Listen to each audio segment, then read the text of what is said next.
It's time for Veterans Issues, the show that brings you information about veterans, military, and their family. Now here's your host, Ken Rollins. Welcome to Veterans Issues. Ken Rollins, and today we're talking with Kim McCarson, who is Calhoun County Circuit Court Clerk. Too many C's in that, but we got a lot of things to talk about, so get you a pen, be right back. Welcome back to Veterans Issues. Appreciate you tuning in this week. Appreciate you tuning in last week. Today's guest is coming back by popular demand. We've been trying to get her back up here. She stays so busy, but we got some big events coming on now, and so we need to talk about them. We got the person that responsible for all that. They need to talk about Law Enforcement Week with Kim McCarson. Welcome. Thank you. It's a pleasure to be here. Now, your title is you are the Calhoun County Circuit Court Clerk, and I don't want to call you CC. That is fine. That's okay? I'll answer to anything. No, I was going to call you Kim. But anyhow, welcome back to the show. Thank you. It's a pleasure. And you come up here every year to talk about lots of things, but one of the things we're going to talk about now is the Law Enforcement Week. And the Circuit Court Clerk, why did you get into the Law Enforcement Week? Why are you doing this? And why is your office doing this? Well, our office knows personally all of these officers. One of our chief jobs and roles as a circuit clerk is magistrate duty, and our magistrates issue warrants that are to all the officers that come in to get a warrant to arrest someone. So we know these officers on a one-on-one basis. We know about them. We know their families. We know when they've had babies or whatever's going on. They're friends of ours, and we appreciate the services they provide to the county. That's what it comes around. You went all the way around to say y'all appreciate the service. A lot of people don't. A lot of people, they do, but they don't. They don't outwardly do it. And this started a long time ago that I remember just having them over for a meal there. But in your office, it's taking lead. I know your dad had a lot to do it. Yes. Eli Henderson, He did. Years ago. He'd do it over at the county commission, wherever. That's right. But one of the things, me as a veteran, we appreciate those who wear the uniform no matter what it is, whether it's firefighter, whether it's law enforcement, whatever. But I've seen the things y'all do. You feed them every day for a week, is that right? We do. What are we doing? It starts the 15th of May and That's goes right. through the 19th. Tell me some of the things that they're doing. Well, we're going to feed them lunch every day, every officer in the county from 12 to 2, from Monday through Friday. Friday, every day that week, it'll be at the Edison City Meeting Center, and on Friday of that week, it'll be at the Centennial Park. We've got a guest speaker coming, the Attorney General, and it's a pleasure to have him in our area to Steve speak. Marshall, yeah. That's right. And we're just excited for what we could do for our officers. We're also going to be giving them a door prize, drawing for door prizes, and we'll enable every officer in this county to have a door prize. There's one day in that week I saw where you're doing something for the military. What day is that? That's on Wednesday, and a lot of our officers are retired Absolutely. military. They're ex-military. They've been in the military, and really, I think of them as one individual. Absolutely. They put those uniforms on. They put their lives on the line every day for just a small amount of pay that they receive. Yeah. And they're important to us, and we want them to know how important they are to us. When I saw you the other day, you were speaking to a group at the Classic on Noble, and I've been there a few times to do that. And I start my conversation with the people by holding up a check, one of my personal checks, that's written out to United States of America, left the amount up to include my life. Wow. And I signed it, let Uncle Sam fill it out. Every law enforcement officer does the same thing. They do it to the community. Whether you're serving your community, whether you're serving your state, or whether you're serving your country, it all takes, imagine that the soldiers and the sailors and even a Marine was over serving, and nobody was taking care of protecting the people back home, protecting and serving back here. So how do we distinguish between the two? So I'm glad you're doing that. Yes, I really don't think there's a distinguishment between them because they're serving for one cause. Right. And our community appreciates what you've done, Ken, for veterans in this area. Without you, they wouldn't have a voice, and we really appreciate you. Yeah, I thank you for So saying we're that. kind of serving the same role. Yeah. I know where my passion is, and I know you got it too. The people can't, if they don't know that you do this from the heart, it's not, you don't get paid for it, and it's the amount of hours put into it. And the one thing that people that don't know, like you and I have never talked about it, but the people that have to put these programs together and make it work, they can't put a dollar amount on the stress that you go through. And I go up there and I get up to the podium, people think, oh, he just got it, but they don't know the hours I put into this proofreading and checking, and I'll even make a speech for somebody to see how long that speech is going to be, to make it not run over. And but anyhow, that cost of writing a check and putting your life on the line, these guys and girls do it. And I say girls, they got a lot of on the Anniston Police Force and a lot of others. Oxford. Sheriff's Department. Yes, Sheriff's Department. They have got some young ladies on there that really, they put their life on the line, because we got some bad people out there. When they're doing this up at the City Meeting Center, the people that are watching us now, if they wanted to, can they be a part of it anyway? Sure. The public. We always need volunteers. There's several things that we could use volunteers for. So if they want to call me or Mr. What's the Henderson, number to call you? They can call me. My cell number is 256-310-1896. And if I'm not available, the old saying is, like you alluded to earlier, is behind every good coach is probably an even better team. And I have a great team, and I appreciate them. They're loyal. And if I can't take care of it or can't make the call or return the call, I can get someone to return their call.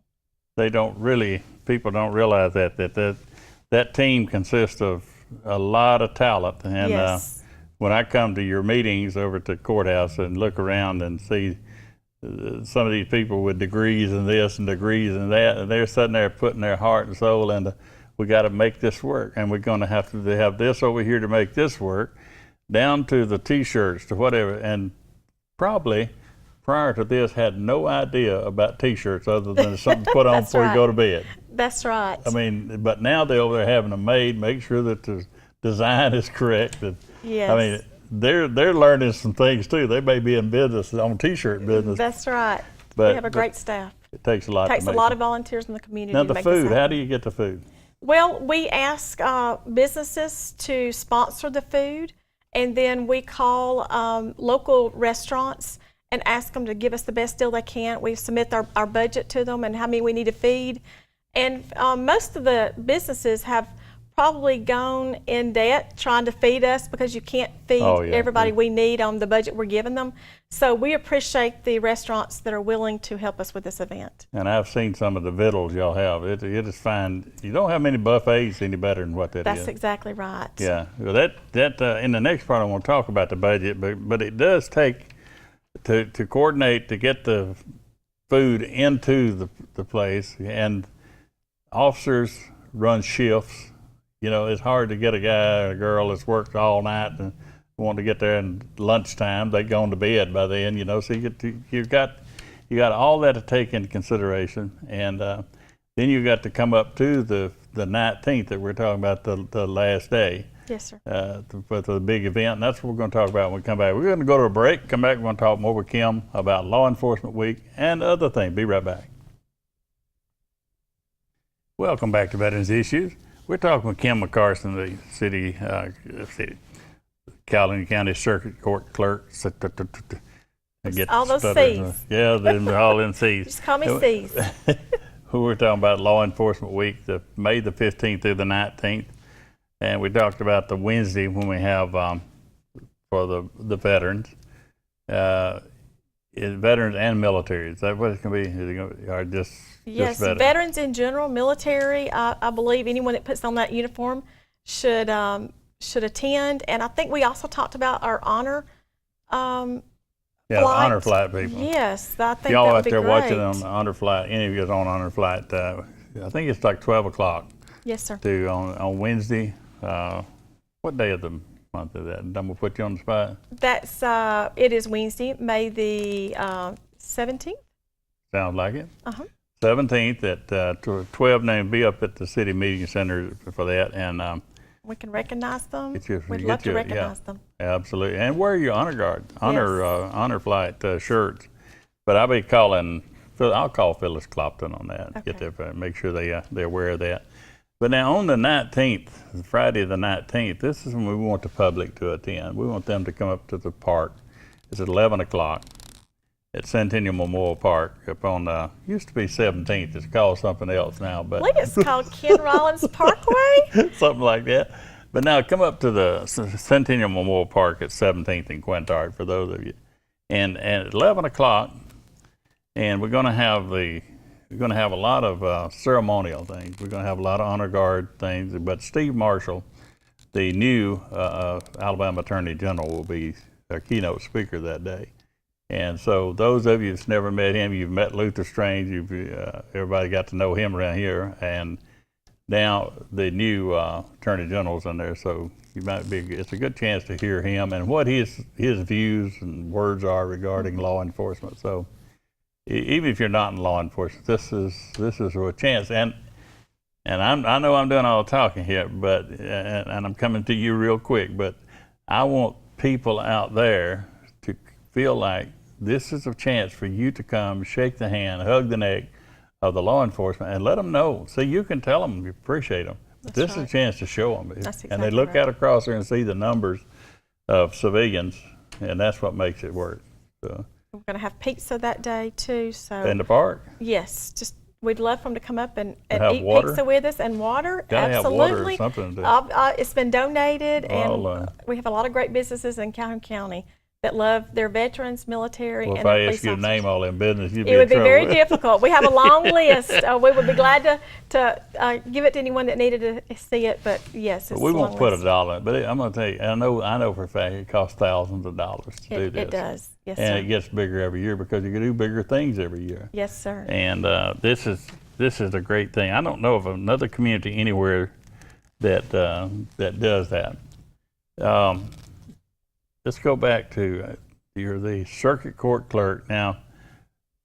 That whole courthouse now, is that your responsibility, or is it just somebody who is in charge of the courthouse? Well, we have different divisions of the courthouse. I am the administrator for all the clerk's offices. We have 9 divisions of court and 3 floors of employees. And I don't supervise anyone. The judge staff handles their own staff in the district attorney's office and juvenile probation. We have about 100 people in the courthouse. But if they have something go wrong at the courthouse, who they call? Absolutely, they can call the clerk. Lots of times they can't talk to anyone but the clerk. You can't really talk to the judges because it's the ex parte communications. If you're a party, they're prohibited from speaking to you. And lots of the times the DA's office would represent the victims, and they do a great job representing the victims. But I call it, we're the meat in between a sandwich, because we're the middle person, and lots of times we're impartial, and we're just communicating, making sure that they get the things that they need and the knowledge that they need. A lot of people see you for the first time if they get called in on jury duty, and that's a hectic few days, ain't it? It can be. A lot of people that call us would love to serve. They've never gotten a summons, and they wonder why they haven't. A lot of people call and they can't do it, but their spouse wants to do it. Can we replace them for their spouse? And it doesn't work quite like that, because the court system is, there's reasons and the laws behind everything we do, and we can't tamper with any jury panels. How do you select a jury? Well, actually, we have a button from their computer that when we request a juror panel, we request it through a button. We hit it, it's a function, and then Montgomery, the Administrative Office of Courts, sends us the jury binary, and it prints on our computer the next morning, 450 names. We usually summons 450 people, probably twice a month. So we summons a little over 1,000 people a month for jury duty. So when I got summoned, somebody hit a button and my name popped up in the 450. Is that what you said? That's exactly right. Wow. It's that easy. Wow.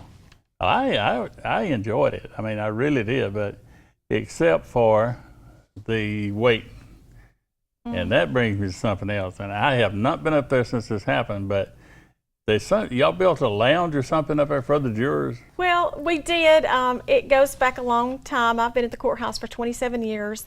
And I've always seen, and I can see the need of a juror area for the jurors not to have to mingle with the witnesses, the victims, or the defendants while they're waiting to get in the courtroom. And usually there's not enough seating either. Right. It just is not, the courthouse is not laid out like it needed to be. But we, what I did was create a juror lounge of a small area that we have where we can provide them snacks and drinks and a TV and a couch and charging stations and a computer printer. Whatever their needs may be, I want to see them fulfilled because they are VIPs to me. They're very important people. Y'all made, I agree. Y'all made us feel that way. It's just that, like I said, there's more people standing than there were sitting. That's right. And you did see the mingling of the defendants with, whatever. Yes, sir. And there'd be a chance to come back over and grab you by the elbow and say, hey, Exactly. But that's a big deal. And just it's little things like that make big differences. It is. It's just really not fair for them to use their little bit of money that we give them or that the state gives them, that $10 a day and 5 cents a mile. Yeah. It's not fair for them to take their money once they get there, that we've asked them to be there, and use their money to put in the vending machine. We shouldn't ask them to pay a penny while they're there. They're doing this county a service, and we want them to know how much we appreciate them. But that's an elected position, the circuit clerk's office, and it's I find out when I was asking you, are you in charge of the whole courthouse? Somebody said, like, let's say something goes, the air conditioners go out or whatever. Is there somebody over the whole thing like that, or is it just you call the maintenance people, or do they call your office to call you? Sometimes it's a little bit of both, but usually our presiding judge, Brian Howell, handles those issues at the courthouse. And if he's not there, usually if it's an emergency, I'll call. And I mean, I have done a lot of things that probably the maintenance needed to do, and they're probably short-staffed too. And I'm a woman. Well, we don't want to wait. You know how patient women are. We want it done. We want it done yesterday. That brings me to something else. You've been there 27 years. Most people retire after 20, whatever. But you're just starting in your career down there. And I can't see, if Halloween comes, y'all got the best of everything. You know where I'm headed. I mean, I can see it on Facebook, you win all the prizes. And all of our judges, everybody's involved in this. Either got them judging or they're participating. That's true. As dressing up like, and then Valentine's or whatever it is. It's like where I worked before, if you had anything like that, it was away from the job. It wasn't there, so you have brought family down there, it seemed like. Well, we realize that if you keep people happy, they do better work for you. And it's important for me for our employees to love to come to work and say, I love to come to work, not that I get to come to work. And it's important. It's important for them to enjoy what they do. I'd like to work for you. You ever got a job, babe? I appreciate you coming on here and talking about that. We want to see everybody up there for Law Enforcement Week. We got to go to a break. We come back, I got news that you can use. Stay right there. Welcome back to Veterans Issues. I appreciate Kim McCarson coming on doing the show this week. And remember, May the 15th through the 19th, and remember that 17th at noon up there at the City Meeting Center. That's about 16th and Noble.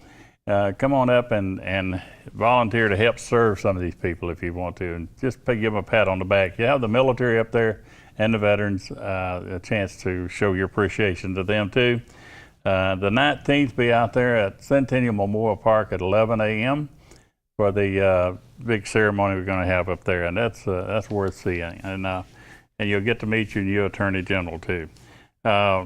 We have okayed and have the funds now to go forward with the next memorial we're going to put in Centennial Memorial Park, which is a firefighters memorial. It's going to include all firefighters, volunteer and otherwise. If you're a firefighter in any capacity, your name, if you were to lose your life in the line of duty, will be placed on our new memorial that we're going to start building very soon.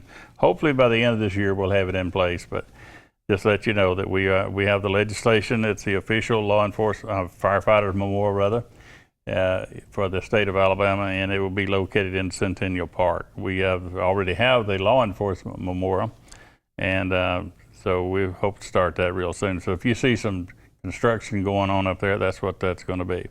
And don't forget Memorial Day on May the 29th at 11 a.m. in Centennial Park. We got some great music and great ceremonial things that we have up there for that. May the 29th at 11 a.m. It's on a Monday in Centennial Memorial Park. The director of the Birmingham VA, Mr. Smith, is going to be on my show next month. And what I'd like you to do, a lot of you call me and ask me things about the Birmingham VA. If you will, my information is going to be up here. Kizzy is going to put it up here on the screen right here in front of us. And it's going to be right here, and it's going to say my phone number and my email address. I want you to call that number and tell me what you would like me to ask the director of the VA. He's a great guy, got a lot of passion about that VA hospital in Birmingham. It's the top VA hospital in Division 7, which includes Georgia, Florida, Mississippi, and Alabama. It's a great thing, and they're trying to do better on everything they do over there. So if you know something that you'd like me to ask the director, give me that call. I'll make a point to ask him on the air if it's not something that's personal. But if it's something in general that you want to know about the facility and how it works, travel pay, any of those things, parking, just let me know, and I'll be sure to ask the director. I got plenty of questions for him, but anyhow. If you got a wheelchair out there that works, still got the battery still working, I got veterans that need the wheelchair, but they're not eligible for one through the VA system, so they use them to ride out to their mailbox or ride up and down the street and gossip. And so if you've got one, some of you have been real generous, and I've been able to give out about a half a dozen of them like that. And these veterans, you can see them, if you see a veteran run up down the street with a wheelchair, that's probably me that gave it to them. Now the guy that runs up and down the main road out there by Winn-Dixie and Golden Spring, I did not give him that chair, but he's going to get hit one of these days.